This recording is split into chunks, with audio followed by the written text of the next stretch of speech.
pourquoi et comment la mode elle fonctionne avec des tendances.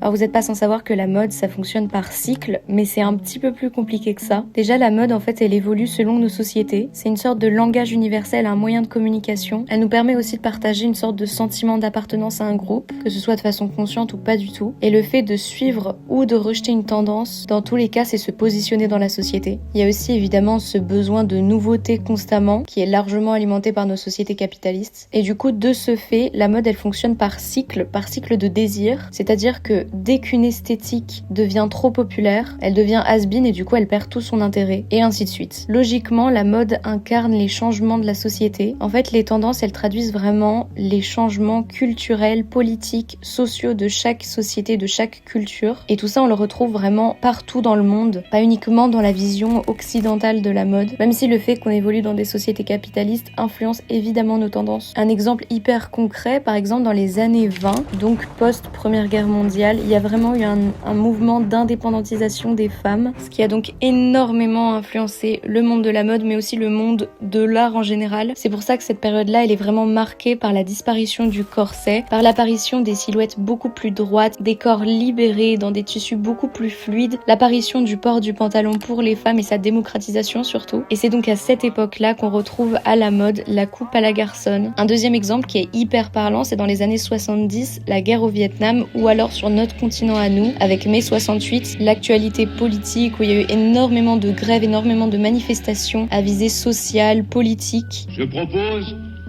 qu'un gouvernement provisoire de transition et de gestion soit aussitôt mis en place. C'était vraiment une énorme période de contestation écologique où beaucoup de personnes ont commencé à se rebeller, notamment avec la guerre du Vietnam où ils voulaient pas du tout être impliqués dans ce conflit-là et où beaucoup de jeunes ont refusé d'aller sur le front.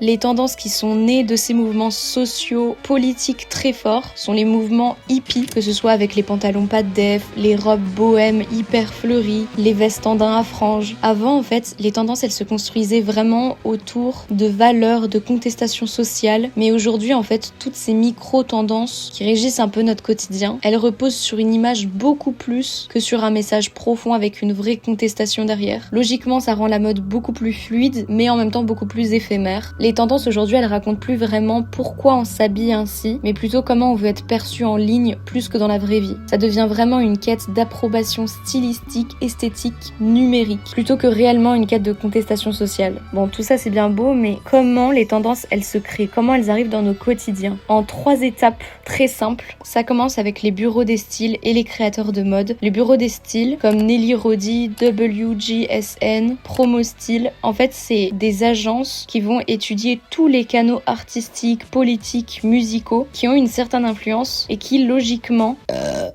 vont avoir un rôle hyper important dans les tendances à venir. Ces bureaux de style-là, ils vendent d'ailleurs des livres complets avec toutes leurs prédictions mode, esthétique, de déco, même pour les enfants, pour les adultes, pour les hommes, les femmes. Ces livres se vendent hyper cher parce que pour les maisons de luxe, c'est vraiment le saint graal. C'est-à-dire que leurs collections, elles vont se baser sur ces prédictions-là. Ensuite, la deuxième étape, ça va être la diffusion dans les grands magasins, ce qui va rendre ces nouvelles tendances un peu plus accessibles. Puis, la fast fashion va s'en mêler. De quoi elle se mêle pas, tu me diras.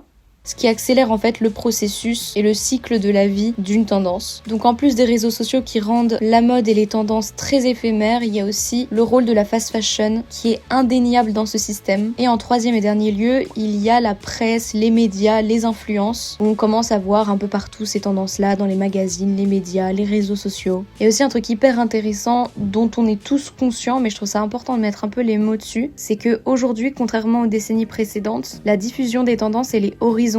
C'est-à-dire que c'est plus seulement la couture qui va influencer la rue, mais l'inverse aussi, en fait ça se fait dans les deux sens maintenant. Les bureaux de style s'inspirent directement de la culture de la rue, des gens de la vraie vie. Et je trouve que ça nous place, nous, en tant que consommateurs, comme élément central dans cette industrie-là. Voilà, je peux pas dire plus.